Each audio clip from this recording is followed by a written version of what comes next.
I didn't know the name of the ship. There was no registry, no beacons. It just drifted there, beyond the orbit of Vesta, blanketed in silence. Derelicts like this are rare now. Most wrecks either burn up in gravity wells or get stripped within days. But this one, it was untouched, pristine. I docked my crawler with minimal power. No pings, no signals, just old-fashioned seal and airlock. I stepped in. The corridors were dark, not just the absence of light, but dark, like light didn't want to be there.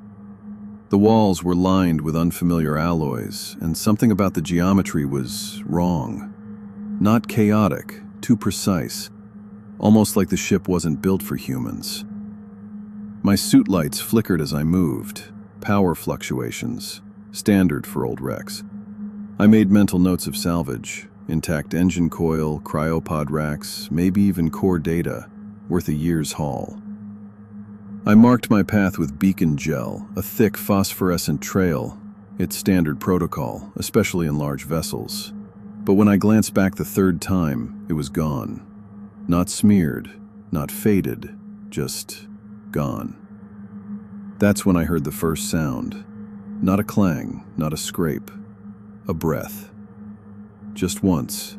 In, and then nothing. I stopped walking. My suit registered nothing. No motion, no heat, but something in the air shifted. I told myself it was pressure release. Old ships decompress in weird ways. Then I passed a room with the door open. I hadn't opened it. Inside, something glistened on the floor, like mercury, pooled and pulsing as if it were breathing. I leaned closer. My suit lights dimmed, then blinked out. In the dark, I saw it move. Not fast, not aggressive. It simply rose from the floor. A mirrored figure, my size, my height, rippling like it was underwater. It didn't make a sound.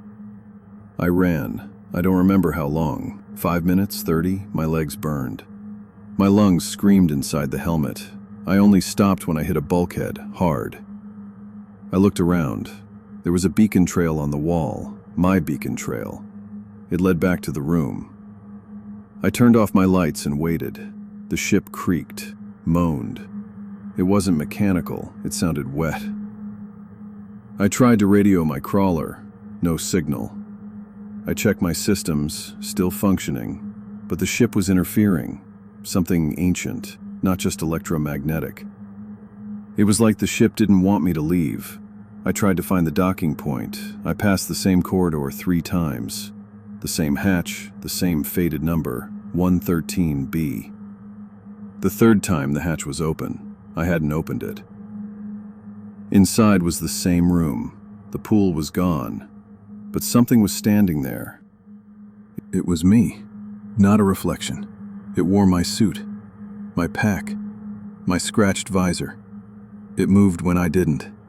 I backed away. It didn't follow, but I felt it inside my mind, like a whisper curling behind my thoughts. Not words, shapes, spirals, echoes. Something behind it, something bigger, opened its eyes. I ran again. I don't remember the way, but somehow I reached my crawler. It was cold, powered down, lights dim. But I got in. Systems booted, docking clamps released, engines primed. I stared at the screen. Navigation was offline. External cams showed nothing, just black. I launched anyway. No motion, no stars, just drifting. I turned to see my reflection in the cockpit glass. Except it wasn't me. The visor was cracked, but I hadn't cracked it. The reflection tilted its head. I didn't. It smiled. And then I understood. I never left. The crawler, the launch, all illusions. I was still in that ship. I was the ship. The thing had entered me. Not with force, not with rage, but with acceptance. It let me believe I was free. Let me run. Let me hope. And now I wander its halls. I see others sometimes. Salvagers, explorers, curious minds. I leave doors open. I wait. And when they run, I follow.